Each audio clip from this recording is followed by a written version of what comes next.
So I have chosen my mum because she is my biggest inspiration. I think she is genuinely the reason I am where I am today and have become the person I am today. And I'm really, really grateful for her. This place in particular has a lot of different things that mean the most to me. And that place is Notting Hill in London. I just instantly had this feeling that I will 100% live there one day. I was like, this is where I'm going to be. This is where I'm going to wake up and I'm going to take my dog that does not exist yet on a walk, and I'm going to get a matcha or a flat white, whatever it may be. And this place brings me so much peace. I was thinking of all the things. I was thinking, could it be jewelry? Could it be this? And then I thought, no, my whole life story is in my journal. I don't know what I'd do without my journal.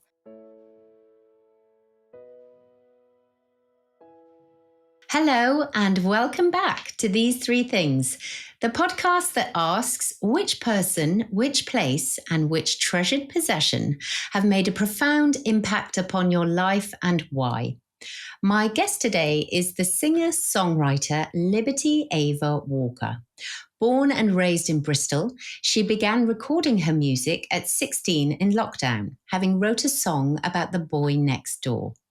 Her influence on social media, and most notably TikTok, went from 10 listeners to 500,000. And now 4 years later, at the tender age of 20, she is ready to release her much-awaited music later this year. She says one of her biggest inspirations has always been her mother, who sent Liberty to a Steiner school at the age of 6. She firmly believes that she would not be where she is today had it not been for that school and that system of education. The conscious support that she received from her teachers, who backed her singing dream all the way, she attributes her mother's love and the school's commitment to her ambition as the foundations of her self-belief and her self-confidence.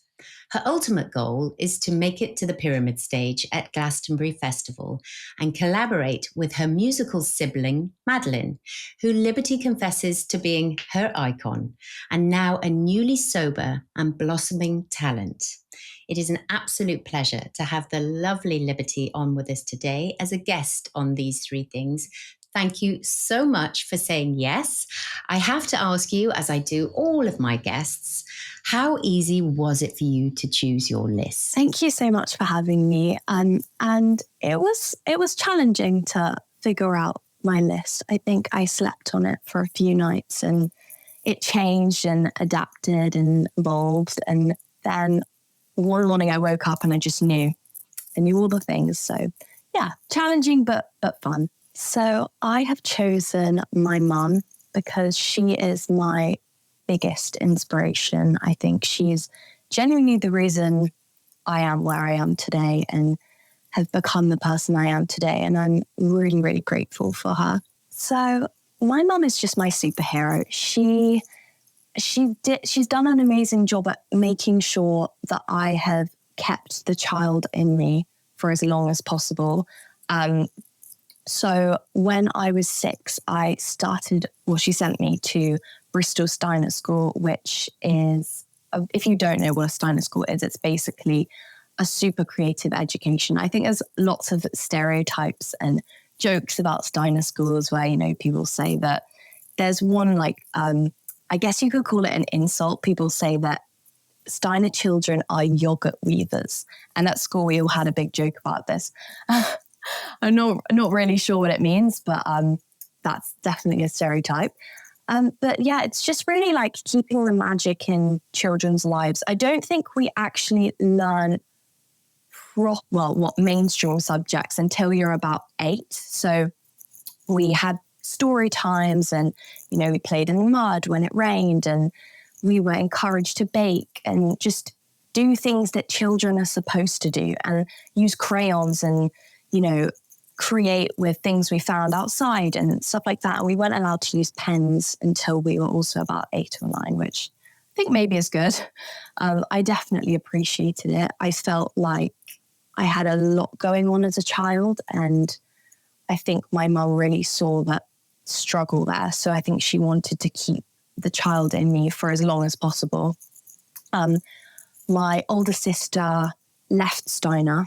I think she stayed until class 5, but when she changed schools, she just completely got in with the wrong crowd of people. And she struggled for about 10 years now with addiction. But thankfully, she's on Friday 1 year sober. So we can celebrate on Friday. And I'm so proud of her, honestly. I think to be able to do that is incredible. And I think if my sister didn't have our mum, I'm not sure how it would be, because my mum has kept pretty grounded. I mean, she's not been able to work for years because having someone addicted and, completely off the rails, that's your full-time job. It's like you're a carer. And as well as being a carer, she's also managed to still care for me and not, make me feel neglected. With the amount of time that Madeline that's my sister, took up for my mum, I think it could have been super easy for me to have felt neglected. And I'm really grateful that my mum did her all, especially as a single parent, to keep me loved and grow up in a really loving household and send me to a school which was my safe place, as well as my mum being my safe place, which I'm so grateful for. And just having that creativity growing up, like that's what I love the most. I think I would have really struggled in a normal school because my mind was always somewhere else. It was just even to this day, people are like, you're really away with the fairies, which hopefully is a compliment. But I've just always been super creative. My dad's actually a graffiti artist, so it's pretty cool. So I've come from a very creative family. So I think it's the best place for me to have gone. So let me ask you then, I mean, your mum, fair play, she does sound incredible to raise 2 girls on her own and then watch her eldest go through just the torment of addiction. I know it too, and what it does to families, and recovery is how wonderful to her on Friday for 1 year sobriety. But let me just ask you, so, you've chosen your mum really specifically, and I can see why, obviously. But tell me, how did she nurture the ambition in you to become a singer-songwriter? I think she really encouraged singing when I think it was my sister used to always sing, and I would go and copy her, and, I'd be singing at school every day, and we had this beautiful, beautiful room. I think that was actually the second Steiner School I went to, because Bristol shut down and I moved to somewhere called Winstones. And we had this beautiful room, and it was completely circular. And that was just my piece every day. We sang out these stained glass windows. And I remember coming home and saying to my mum, I think singing is really what I want to do. And I'd also had my heart broken at this time. And she was like, you know what, Liberty, you should write songs and just put them on social media. Why not do it?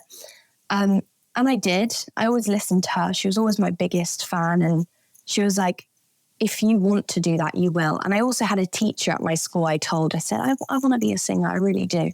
And they said, well, don't say you want, say you are.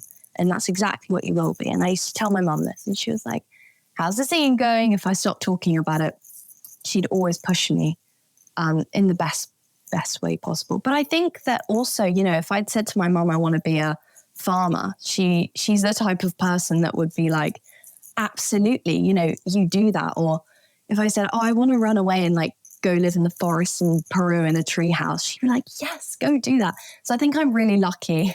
I've got that incredible support from her. So she's just wonderful. Yeah, it sounds like she just backs her girls all the way and sees and just believes in you, which is what you need to, when you're starting out, is that self-belief and that self-confidence. So as I mentioned in the introduction, you start writing in lockdown.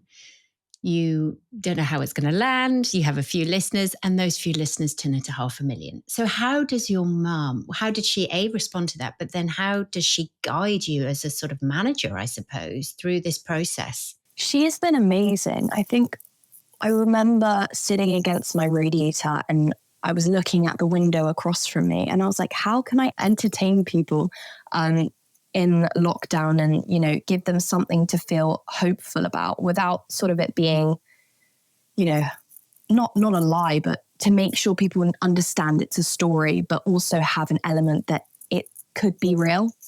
So I wrote this and I presented it to my mom, and she was like, that's a wonderful idea. Just go for it. Go and do it. And I did. And there was so much excitement. I had my little 12-year-old stepsister. She must have been a lot younger at the time, 10.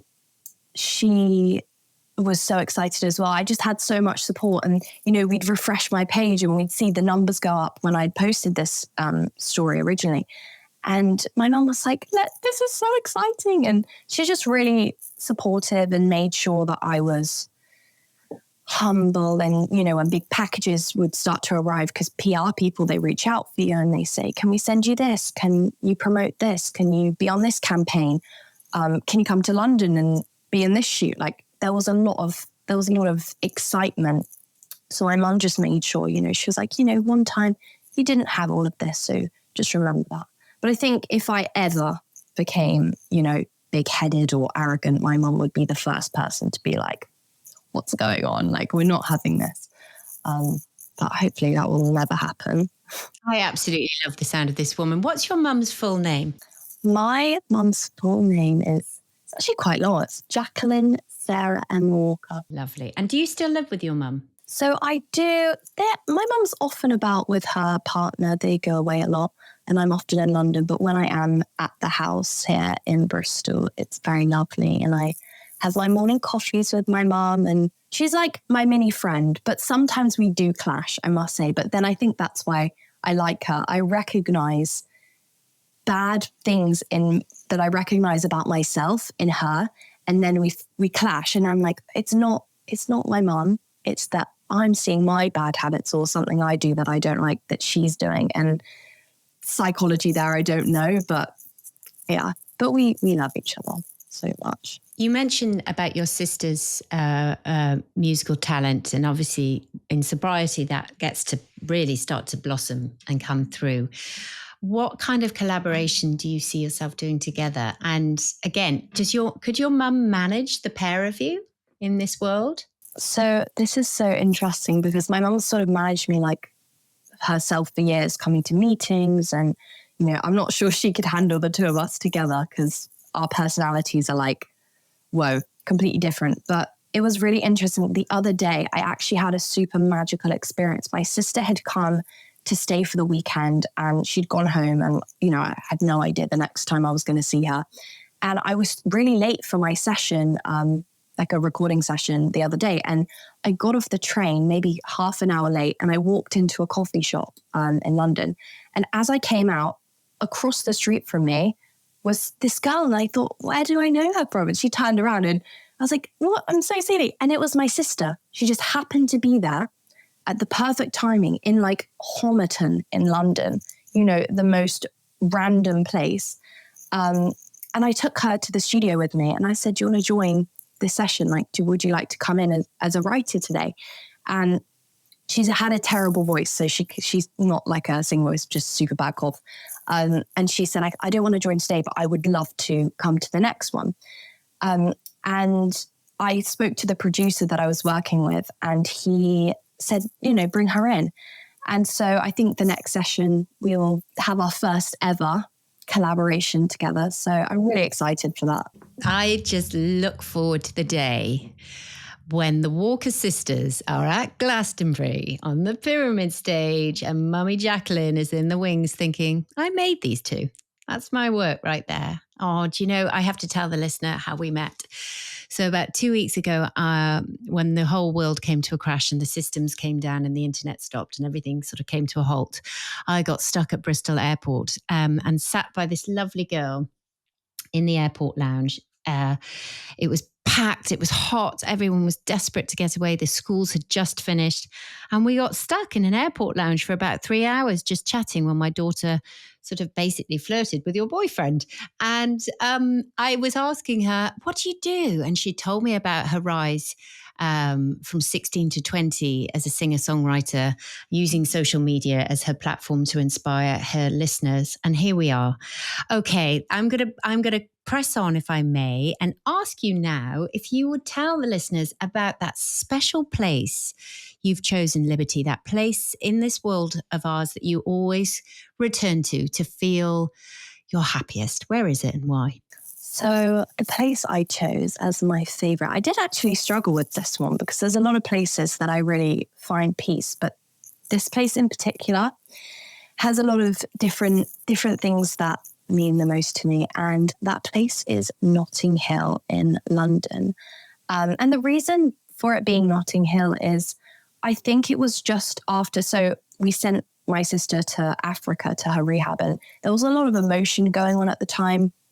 And I was everywhere. I think there was a lot of trauma and just sort of came out that it was all going to be okay. And our bodies sort of went into shock. And I remember sitting on the train. It was the first session in music I'd had back in a while because I hadn't been making music for maybe 2 months. I just felt so emotional and overwhelmed. And I remember accidentally getting off at Notting Hill Gate Station. And I'd actually never been to Notting Hill. I mean, maybe as a small child, but not that I could remember.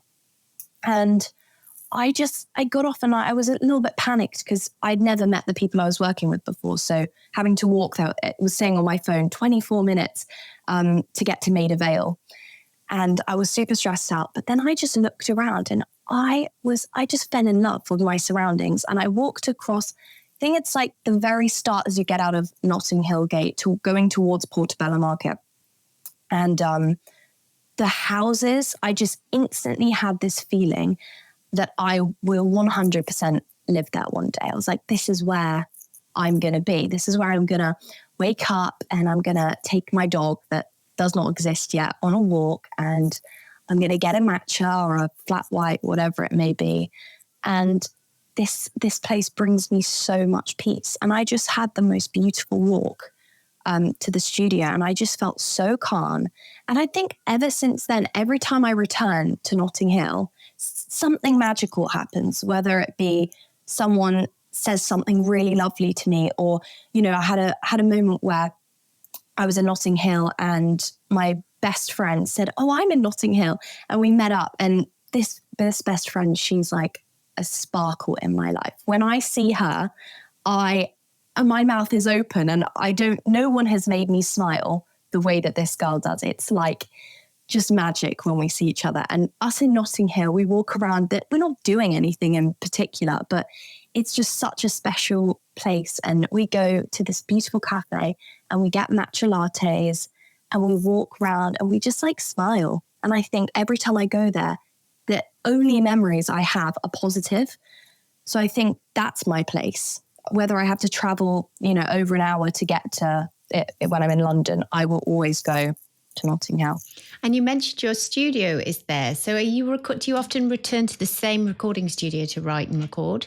Mm-hmm. So often how it works is I have like a little group of people. I have a lovely girl called Jackie and a lovely guy called Andy, very talented people. And their studio is in Maida Vale area. And so we'll have a session and then we'll finish a song and they'll be like, oh, we'll start a new idea. And so you often, when you're recording, you often keep going back to the same studios. But yeah, I have to agree. I think Notting Hill, when you first stumble upon it, you know, whenever I think I was in my late teens, I was absolutely blown away by the energy, and then started going to the festival year in, year out for about 10 years, always to the Monday session. And then ended up working just off Portobello. And you're right, you start to manifest the will and the want to be in West London. I've always really aligned myself with West London and loved it. Really, truly, it brings my heart alive.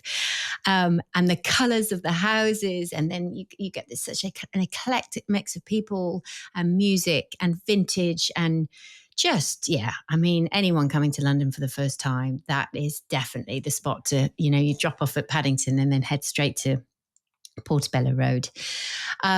Gorgeous. So you see yourself living there in years to come. Brilliant. Okay, well, let's go on now, finally, to your treasured possession. What have you chosen, Liberty Ava Walker, and why?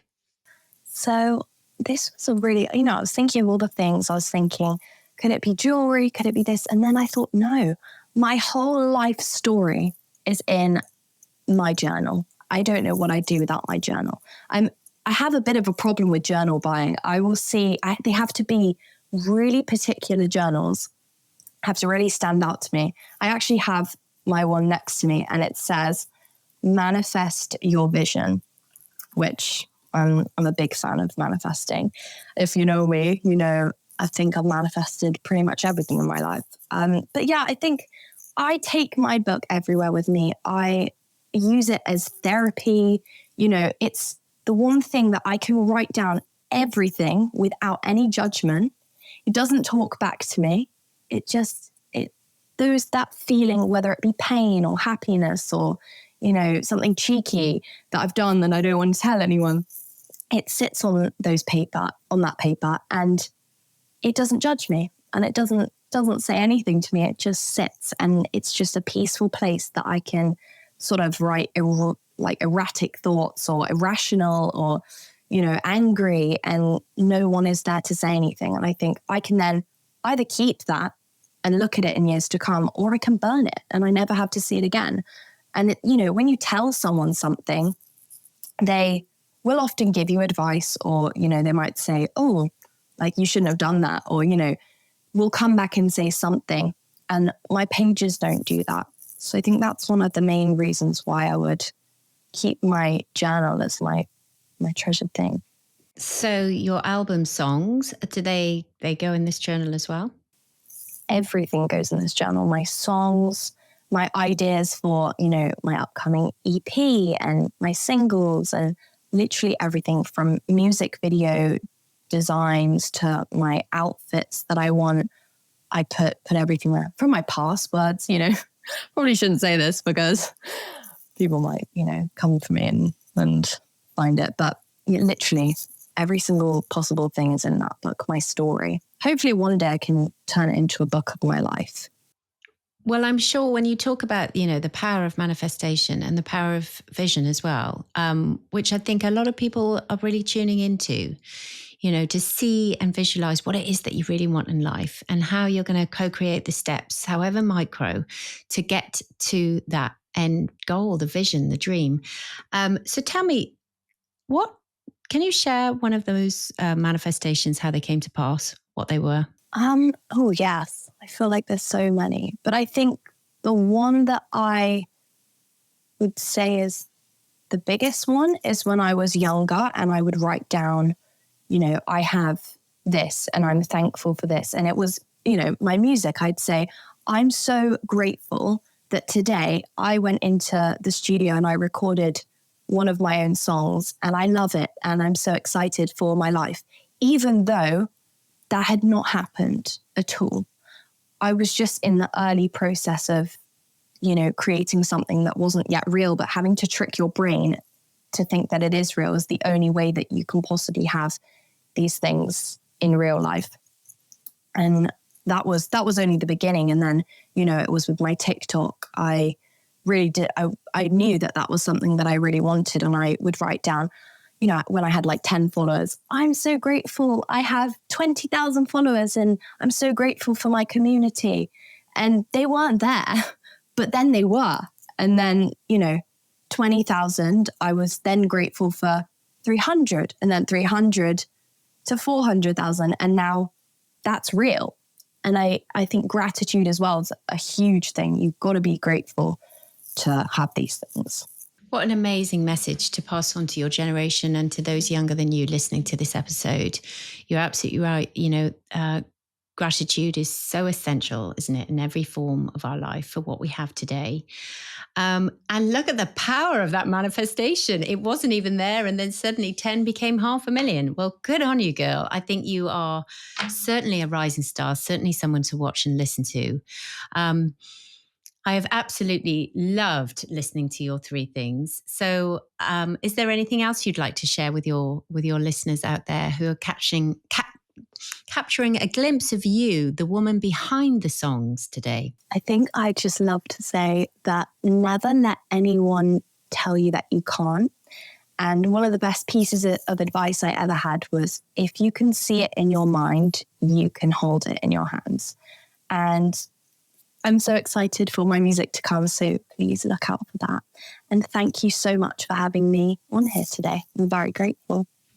It is my absolute pleasure. So to your incredible mum, Jacqueline, to Notting Hill Gate, and to those precious journals that you've written and collected along the way in the 20 years that you've been on this planet, here's to you. Thank you for being a guest. It was lovely to see you. Thank you so much. And there we have it. A huge thank you to you, our listener. We are growing our community and kindly ask that you be a valued link in this chain. For these 3 things to exist and continue, we need you to please press subscribe or follow now. You can do this on your preferred podcast platform. We will keep you updated on all our community news, and you'll be the first to catch all new episodes. A rating or thoughtful review is greatly appreciated and helps others to find our show. Thank you for tuning in and being a part of our treasured community.